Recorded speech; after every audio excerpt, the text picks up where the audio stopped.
मान लीजिए आज रात मैं आपको बेहोश कर दूं और एक बहुत ही जटिल सर्जरी करूं। मैं आपका दिमाग, ब्रेन आपके सिर से निकाल लूं और उसे आपके बेस्ट फ्रेंड के सिर में डाल दूं और आपके बेस्ट फ्रेंड का दिमाग आपके सिर में डाल दूं। अब सवाल यह है कि कल सुबह जब आपकी बॉडी, जिसमें अब दोस्त का दिमाग है, सोकर उठेगी तो वो कौन होगा? क्या वो आप होंगे या वो आपका दोस्त होगा? साइंस कहता है वो आपका दोस्त होगा। भले ही चेहरा आपका है, हाथ आपके हैं, आवाज आपकी है, लेकिन उसके अंदर जो इंसान है वो आपका दोस्त है।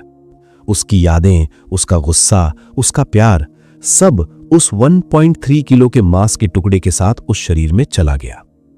तो फिर आप यानी सिद्धार्थ कहां गए? क्या आप उस शरीर में हैं? नहीं। क्या आप हवा में गायब हो गए? नहीं। इससे एक बहुत डरावना सच सामने आता है।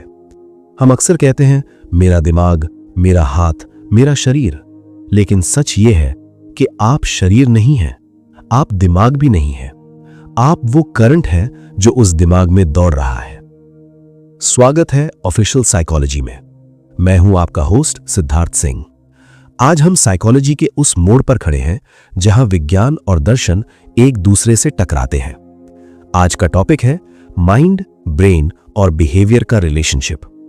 क्या मन और दिमाग एक ही चीज है या दिमाग सिर्फ एक रेडियो है और मन उसमें बजने वाला गाना? अगर मैं आपके दिमाग के टुकड़े टुकड़े कर दूं तो मुझे वहां न्यूरॉन्स मिलेंगे, खून मिलेगा, पानी मिलेगा, लेकिन मुझे वहां आपकी बचपन की याद नहीं मिलेगी। मुझे वहां आपका गुस्सा नहीं दिखेगा। तो आखिर ये मन रहता कहां है? इस गुत्थी को सुलझाने के लिए हमें पहले इन 3 शब्दों को बहुत बारीकी से समझना होगा। लोग अक्सर माइंड और ब्रेन को एक ही समझ लेते हैं, लेकिन साइकोलॉजी में इन दोनों में जमीन आसमान का फर्क है। चलिए इसे एक कंप्यूटर के उदाहरण से समझते हैं। यह उदाहरण घिसा पिटा है लेकिन सबसे सटीक है। द ब्रेन यानी मस्तिष्क, यह हार्डवेयर है। आपका कीबोर्ड, सीपीयू, मॉनिटर, चिप्स, तार। ब्रेन एक फिजिकल चीज है। आप इसे छू सकते हैं, इसे काट सकते हैं, इसका वजन तोल सकते हैं। यह सेल्स और केमिकल्स से बना है। द माइंड यानी मन, यह सॉफ्टवेयर है। Windows, Google Chrome, Instagram. आप सॉफ्टवेयर को छू नहीं सकते, आप उसे तराजू पर तोल नहीं सकते। मन कोई अंग नहीं है, मन एक प्रक्रिया है। ब्रेन जो करता है उसे माइंड कहते हैं। सोचना, महसूस करना, याद रखना, ये सब मन के काम है। बिहेवियर यानी व्यवहार, ये आउटपुट है।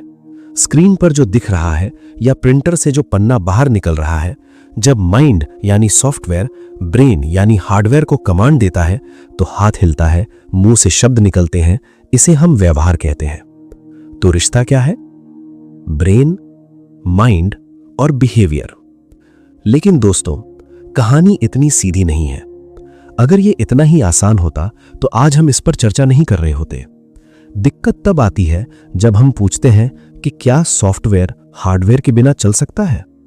यहीं से जन्म होता है दुनिया की सबसे बड़ी बहस का, जिसे हम कहते हैं द माइंड बॉडी प्रॉब्लम। 17वीं सदी में एक फ्रेंच दार्शनिक थे, रेने डेकार्ट। वो भी आपकी तरह इसी सवाल से परेशान थे। उन्हें लगता था कि इंसान का शरीर तो एक मशीन है, नश्वर है, लेकिन इंसान की आत्मा यानी सोल अमर है। उन्होंने एक थ्योरी दी जिसे आज हम डुअलिज्म यानी द्वैतवाद कहते हैं। डुअल मतलब दो। डेकार्ट ने कहा दिमाग अलग है और मन अलग है। उनका मानना था कि मन एक नॉन फिजिकल चीज है जो हमारे शरीर को एक कठपुतली की तरह कंट्रोल करती है। उन्होंने तो यहां तक कह दिया कि हमारे दिमाग के बीच में एक छोटा सा मटर के दाने जैसा अंग है, पीनियल ग्लैंड। डेकार्ट को लगता था कि हमारी आत्मा इसी पीनियल ग्लैंड में बैठकर पूरे शरीर को जॉयस्टिक से चलाती है। सुनने में यह बहुत अच्छा लगता है। हमें भी बचपन से यही लगता है कि मैं शरीर नहीं, आत्मा हूं। लेकिन मॉडर्न साइंस और साइकोलॉजी ने इस थ्योरी पर एक बहुत बड़ा सवाल खड़ा कर दिया। सवाल यह है कि अगर मन हवा यानी नॉन फिजिकल है और दिमाग ठोस यानी फिजिकल है, तो एक हवा जैसी चीज ठोस चीज को कैसे हिला सकती है? एक भूत दीवार को धक्का कैसे मार सकता है? सोचिए, आपको गुस्सा आया मन में और आपका हाथ उठ गया शरीर में। एक विचार ने हड्डी और मांस को कैसे हिला दिया। अगर मन अलग है तो शराब जो फिजिकल है पीने से मन जो नॉन फिजिकल है क्यों झूमने लगता है। अगर चोट दिमाग पर लगती है तो यादें मन से क्यों गायब हो जाती हैं। यहीं पर डेकार्ट फंस गए और यहीं से शुरुआत हुई एक नई सोच की जिसे हम कहते हैं मटीरियलिज्म यानी भौतिकवाद या मोनिज्म। अगले पन्ने पर हम उस दुनिया में चलेंगे जहां आत्मा की कोई जगह नहीं है, जहां वैज्ञानिक ये दावा करते हैं कि मन कुछ और नहीं बस न्यूरॉन्स का नाच है। क्या यह सच है या हम कुछ मिस कर रहे हैं? तो हमने देखा कि डेकार्टेस का डुअलिज्म सुनने में अच्छा लगता है लेकिन प्रैक्टिकल नहीं है। अगर मन हवा है और दिमाग पत्थर है तो हवा पत्थर को हिला नहीं सकती। इसीलिए पिछले 200 सालों में साइकोलॉजी और न्यूरोसाइंस ने एक नया रास्ता अपनाया है। इसे कहते हैं मोनिज्म या एकात्मवाद या मटीरियलिज्म। मोनो का मतलब होता है एक। ये थियरी कहती है कि इस दुनिया में सिर्फ एक ही तरह की चीज का वजूद है और वो है फिजिकल मैटर यानी पदार्थ। यानी जो चीज एटम, मॉलिक्यूल, सेल या एनर्जी से नहीं बनी उसका कोई वजूद नहीं है। तो फिर मन क्या है? मटीरियलिज्म एक बहुत ही बोल्ड स्टेटमेंट देता है, the mind is what the brain does. मन कोई अलग चीज नहीं है, दिमाग जो काम कर रहा है उसी काम को हम मन कहते हैं। इसे समझने के लिए एक और उदाहरण लेते हैं। सोचिए एक बहती हुई नदी है। पानी फिजिकल है जैसे ब्रेन, लेकिन नदी का बहाव, फ्लो, क्या वो फिजिकल है? क्या आप बहाव को बाल्टी में भर सकते हैं? नहीं। लेकिन क्या पानी के बिना बहाव हो सकता है? नहीं। ठीक वैसे ही आपका दिमाग वो पानी है और आपका मन उस पानी का बहाव है। जब तक न्यूरॉन्स फायर कर रहे हैं तब तक मन बह रहा है। जिस पल न्यूरॉन्स रुक गए, ब्रेन डेथ हो गई, उसी पल मन गायब हो जाएगा। वो कहीं और नहीं जाएगा, वो बस बंद हो जाएगा। जब हम इस मटीरियलिज्म को और गहराई में लेके जाते हैं तो हम एक बहुत ही इंटरेस्टिंग कॉन्सेप्ट पर पहुंचते हैं जिसे कहते हैं रिडक्शनिज्म, न्यूनीकरण। रिड्यूस करने का मतलब है किसी बड़ी और जटिल चीज को उसके छोटे छोटे टुकड़ों में तोड़कर समझाना। साइकोलॉजी में इसका मतलब है आपके सबसे गहरे एहसासों, फीलिंग्स को बायोलॉजी में बदल देना। यह सुनने में थोड़ा अजीब लग सकता है, लेकिन एक न्यूरोसाइंटिस्ट दुनिया को ऐसे ही देखता है। चलिए मैं आपके कुछ इमोशंस का पोस्टमार्टम करता हूं। प्यार, लव। आपको लगता है कि प्यार दिल से होता है या ये दो आत्माओं का मिलन है। रिडक्शनिज्म कहता है कि नहीं, प्यार आपके ब्रेन के रिवॉर्ड सिस्टम में डोपामीन, ऑक्सीटोसिन और वैसोप्रेसिन का एक केमिकल कॉकटेल है। ये वही सिस्टम है जो ड्रग्स लेने पर एक्टिवेट होता है। यानी बायोलॉजिकली प्यार एक नशा है। डर, फियर। आपको लगता है कि डर एक एहसास है। रिडक्शनिज्म कहता है नहीं, डर आपके ब्रेन के एक छोटे से बादाम के आकार के हिस्से अमिगडाला की इलेक्ट्रिक फायरिंग है। अगर मैं आपके अमिगडाला को निकाल दूं तो आपके सामने शेर आ जाए, आपको डर नहीं लगेगा। यादें, मेमोरीज। आपको लगता है कि यादें आपके मन के एल्बम में रखी तस्वीरें हैं। रिडक्शनिज्म कहता है नहीं, यादें आपके हिप्पोकैम्पस में न्यूरॉन्स के बीच बने हुए कनेक्शन, सिनेप्सिस हैं। ये एक फिजिकल वायरिंग है, जैसे कंप्यूटर की हार्ड डिस्क पर डेटा लिखा होता है। तो एक तरह से ये नजरिया इंसान को एक बायो रोबोट बना देता है। हमारा हर विचार, हर सपना, हर फैसला अंत में सिर्फ न्यूरॉन्स की फायरिंग और केमिकल्स का बहाव है। आप पूछ सकते हैं, सिद्धार्थ हम ये क्यों माने? ये तो बहुत निराशाजनक है कि हम सिर्फ केमिकल हैं। हम इसे इसलिए मानते हैं क्योंकि हमारे पास इसके ठोस सबूत हैं। साइकोलॉजी में इसे लीजन स्टडीज कहते हैं। अगर माइंड अलग होता और ब्रेन अलग होता तो ब्रेन के टूटने पर माइंड को कुछ नहीं होना चाहिए था। जैसे अगर आपका रेडियो टूट जाए तो रेडियो स्टेशन पर बज रहा गाना बंद नहीं होता, वो बस आपके रेडियो पर सुनाई देना बंद हो जाता है। लेकिन इंसान के साथ ऐसा नहीं होता। इसका सबसे दुखद और सटीक उदाहरण है अल्जाइमर्स डिजीज, अल्जाइमर की बीमारी। इस बीमारी में क्या होता है, मरीज के दिमाग के सेल्स, न्यूरॉन्स धीरे धीरे मरने लगते हैं। ब्रेन का फिजिकल स्ट्रक्चर सिकुड़ने लगता है। और इसके साथ मन का क्या होता है? क्या मन ठीक रहता है? नहीं। जैसे जैसे ब्रेन के सेल्स मरते हैं, पहले हाल की यादें गायब होती हैं, फिर पुरानी यादें मिट जाती हैं, फिर इंसान अपने बच्चों को पहचानना भूल जाता है और अंत में उसकी पूरी पर्सनालिटी, वो जो भी था, वो खत्म हो जाती है। अगर मन एक अलग आत्मा होती तो ब्रेन के खराब होने पर भी उसे याद रहना चाहिए था कि मैं कौन हूं। लेकिन अल्जाइमर्स हमें यह दिखाता है कि बिना ब्रेन के मन का कोई अस्तित्व नहीं है। यह मटीरियलिज्म का सबसे बड़ा सबूत है और यह हमें इस निष्कर्ष पर लाता है कि माइंड और बिहेवियर पूरी तरह से ब्रेन पर निर्भर है। तो दोस्तों, पिछले पेज पर हमने देखा कि मॉडर्न साइंस का दावा है कि आप सिर्फ अपने दिमाग की वायरिंग हैं। आपका प्यार डोपामीन, आपकी यादें सिनेप्सिस। सुनने में ये बहुत लॉजिकल लगता है। इसे हम रिडक्शनिज्म कहते हैं, हर चीज को उसके छोटे टुकड़ों में तोड़ देना। लेकिन क्या आपको नहीं लगता कि इसमें कुछ कमी है? क्या इंसान के पूरे अस्तित्व को सिर्फ केमिकल्स तक सीमित कर देना सही है? इसे फिलॉसफी में एक नाम दिया गया है, द नथिंग बट फैलेसी। सिर्फ यही तो है कभ्रम। जब आप कहते हैं कि इंसान कुछ नहीं बस एटम का ढेर है, तो आप तकनीकी रूप से सही हैं, लेकिन आप पूरी तस्वीर मिस कर रहे हैं। चलिए इसे एक उदाहरण से समझते हैं। मान लीजिए मैं आपको दुनिया की सबसे खूबसूरत पेंटिंग दिखाता हूं, मोनालिसा, और मैं एक केमिस्ट से पूछता हूं यह पेंटिंग क्या है। वो केमिस्ट उस पेंटिंग का एक छोटा सा टुकड़ा लेगा, लैब में जाएगा और कहेगा यह पेंटिंग और कुछ नहीं बस कैनवस पर लगा हुआ पिगमेंट, तेल और कार्बन का मिश्रण है। इसमें 30% ये केमिकल है, 20% वो केमिकल है। क्या वो केमिस्ट सही है? हाँ, वो केमिकली बिल्कुल सही है। लेकिन क्या उसने मोनालिसा की मुस्कान को समझा दिया? क्या उसने उस खूबसूरती को समझा दिया जिसे देखकर लोग मंत्रमुग्ध हो जाते हैं? नहीं। ठीक वैसे ही जब एक न्यूरोसाइंटिस्ट कहता है कि आपका प्यार सिर्फ डोपामीन है, तो वो उस केमिस्ट की तरह बात कर रहा है। वो हार्डवेयर को समझा रहा है, लेकिन उस हार्डवेयर से पैदा होने वाले अनुभव यानी एक्सपीरियंस को मिस कर रहा है। डोपामीन जरूरी है, लेकिन प्यार का एहसास डोपामीन से कुछ ज्यादा है। तो सवाल यह है, अगर दिमाग सिर्फ न्यूरॉन्स का ढेर है, तो ये एहसास पैदा कहां से होता है? इस सवाल का जवाब देने के लिए हमें साइंस के एक बहुत ही जादुई कॉन्सेप्ट को समझना होगा। इसे कहते हैं इमर्जेंस, यानी उद्भव या आविर्भाव। इमर्जेंस का मतलब है जब छोटे छोटे सरल टुकड़े आपस में मिलते हैं और एक ऐसी नई चीज पैदा करते हैं जो उन टुकड़ों में मौजूद नहीं थी। आसान भाषा में, the whole is greater than the sum of its parts. संपूर्ण अपने अंशों के योग से बड़ा होता है। उदाहरण 1, पानी। पानी किससे बनता है? हाइड्रोजन और ऑक्सीजन से। हाइड्रोजन एक गैस है, आग पकड़ लेती है। ऑक्सीजन एक गैस है, आग भड़काती है। लेकिन जब ये दोनों एक खास तरीके से मिलते हैं, H2O, तो क्या बनता है? पानी। पानी गीला होता है और आग बुझाता है। अब सोचिए, हाइड्रोजन गीला नहीं था, ऑक्सीजन गीला नहीं था, तो ये गीलापन कहां से आया? ये गीलापन उन दोनों के मिलने से इमर्ज हुआ है, पैदा हुआ है। उदाहरण 2, चींटियों का पहाड़। एक अकेली चींटी बहुत बेवकूफ होती है, उसे सिर्फ खाना ढूंढना और रास्ता चलना आता है। लेकिन जब लाखों चींटियां मिल जाती हैं, तो वो एक जटिल बाम्बी यानी एंटहिल बनाती हैं, जिसमें हवा आने के रास्ते होते हैं, रानी का कमरा होता है, कचरा फेंकने की जगह होती है। ये आर्किटेक्चर की समझ किसी एक चींटी में नहीं थी, ये समझ उनकी कलेक्टिव एक्टिविटी से इमर्ज हुई है।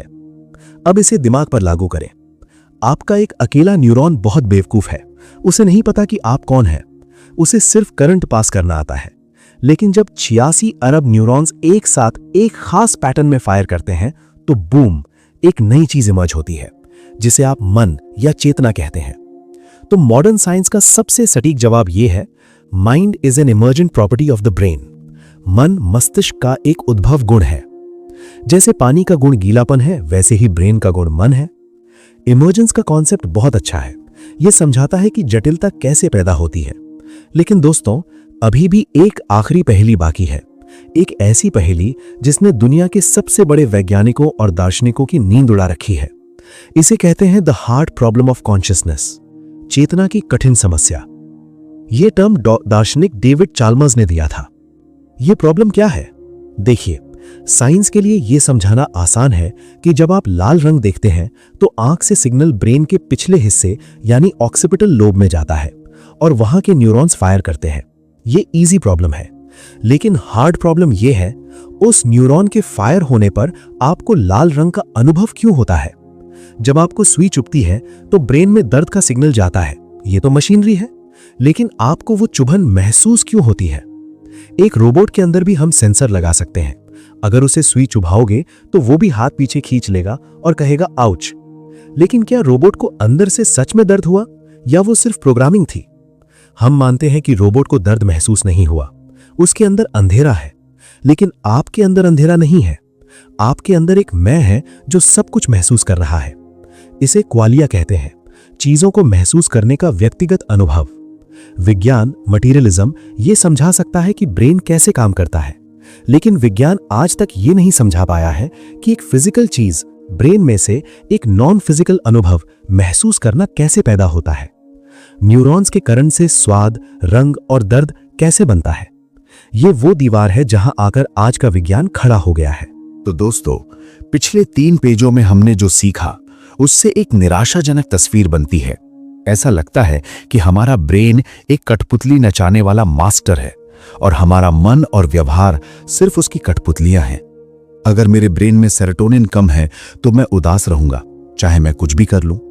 अगर मेरा अमिगडाला बड़ा है तो मैं डरपोक रहूंगा। यह सोच हमें यह मानने पर मजबूर करती है कि बायोलॉजी इज डेस्टिनी, यानी हमारी बायोलॉजी ही हमारी किस्मत है, हम इसके गुलाम हैं। लेकिन रुकिए, मॉडर्न न्यूरोसाइंस और साइकोलॉजी कहती है कि यह सच नहीं है, यह आधा सच है। पुराने जमाने में वैज्ञानिक मानते थे कि ब्रेन हार्डवेयर है, एक बार बचपन में बन गया तो बन गया। अब यह पत्थर की लकीर है, इसे बदला नहीं जा सकता। लेकिन पिछले 30 सालों की रिसर्च ने इस धारणा को धमाके से उड़ा दिया है। सच यह है कि आपका ब्रेन हार्डवेयर नहीं है, आपका ब्रेन लाइववेयर है। यह पत्थर नहीं है, यह गीली मिट्टी है। रिश्ता यह नहीं है ब्रेन टू बिहेवियर, रिश्ता यह है ब्रेन इनटू बिहेवियर। दोनों एक दूसरे को प्रभावित करते हैं। मैं जानता हूं कि ब्रेन बदल सकता है, यह सुनने में सिर्फ एक मोटिवेशनल बात लगती है। इसलिए चलिए मैं आपको साइकोलॉजी के इतिहास का सबसे मशहूर सबूत देता हूं। इसे कहते हैं the London taxi driver study. London शहर की गलियां दुनिया में सबसे पेचीदा हैं। वहां जीपीएस से पहले टैक्सी ड्राइवरों को लाइसेंस लेने के लिए दुनिया का सबसे मुश्किल मेमोरी टेस्ट पास करना पड़ता था, जिसे द नॉलेज कहते हैं। उन्हें लंदन की 25,000 गलियों और 20,000 लैंडमार्क को जुबानी याद करना होता था। इसे याद करने में 3 से 4 साल लग जाते हैं। वैज्ञानिकों ने सोचा, इतनी भयंकर याददाश्त का इनके दिमाग पर क्या असर पड़ता होगा।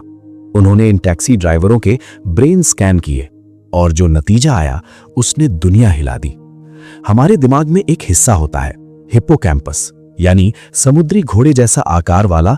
ये हिस्सा हमारी मेमोरी और नेविगेशन यानी रास्ता याद रखने का सेंटर होता है। वैज्ञानिकों ने पाया कि लंदन के इन अनुभवी टैक्सी ड्राइवरों का पिछला हिप्पोकैम्पस, पोस्टीरियर हिप्पोकैम्पस, आम लोगों के मुकाबले सिग्निफिकेंटली बड़ा यानी फिजिकली लार्जर था। और मजे की बात यह थी कि जो ड्राइवर जितने ज्यादा सालों से टैक्सी चला रहा था, उसका हिप्पोकैम्पस उतना ही बड़ा था। इसका मतलब क्या हुआ? इसका मतलब है कि उनके व्यवहार यानी 4 साल तक गलियां रटने की मेहनत ने उनके ब्रेन के फिजिकल स्ट्रक्चर को बदल दिया। उन्होंने अपनी मेहनत से अपने दिमाग का हार्डवेयर बढ़ा लिया। इसे कहते हैं न्यूरोप्लास्टिसिटी। न्यूरो मतलब न्यूरॉन, प्लास्टिसिटी मतलब प्लास्टिक जैसा लचीलापन। आपका दिमाग हर अनुभव के साथ अपनी वायरिंग बदल रहा है। आप अभी जो ये ऑडियो सुन रहे हैं, इससे भी आपके दिमाग में नए कनेक्शन बन रहे हैं। तो आप अपनी बायोलॉजी के गुलाम नहीं हैं, आप उसके आर्किटेक्ट भी हैं। अगर न्यूरोप्लास्टिसिटी आपको हैरान करती है तो अगला कॉन्सेप्ट आपको कुर्सी से उछाल देगा। ये पीएचडी लेवल का टॉपिक है, लेकिन हम इसे आसानी से समझेंगे। इसे कहते हैं एपिजेनेटिक्स। हम सब जानते हैं कि हमारे अंदर जीन्स होते हैं जो हमें माता पिता से मिलते हैं। ये हमारे शरीर का डीएनए ब्लूप्रिंट है। लोग कहते हैं, अरे उसके तो जीन्स में ही गुस्सा है, वो नहीं बदलेगा। एपिजेनेटिक्स कहता है गलत। एपी का मतलब होता है ऊपर यानी अबव। एपिजेनेटिक्स मतलब जीन्स के ऊपर। इसे ऐसे समझिए, आपके जीन्स यानी डीएनए एक फिल्म की स्क्रिप्ट की तरह है। जो लिखा गया है वो लिखा गया है, लेकिन एपिजेनेटिक्स उस फिल्म का डायरेक्टर है। डायरेक्टर यह तय करता है कि स्क्रिप्ट के किस सीन को जोर से बोलना है, किस सीन को धीरे बोलना है और किस सीन को फिल्म से काट देना है। आपका माहौल और आपका व्यवहार ये डायरेक्टर है। उदाहरण, मान लीजिए आपके अंदर डिप्रेशन का जीन है, स्क्रिप्ट में लिखा है।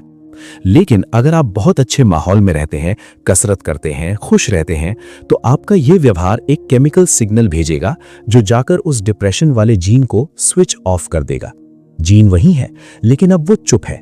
उल्टा उदाहरण, अगर आपके अंदर डिप्रेशन का जीन नहीं है लेकिन आप बहुत तनावपूर्ण माहौल जैसे गरीबी, जंग, शोषण में रहते हैं, तो ये तनाव आपकी कुछ अच्छे जीन्स को स्विच ऑफ कर देगा और बुरे जीन्स को स्विच ऑन कर देगा। तो दोस्तों, रिश्ता देखिए कितना गहरा है। एनवायरनमेंट या behaviour into epigenetics, into genes, into brain structure, into mind.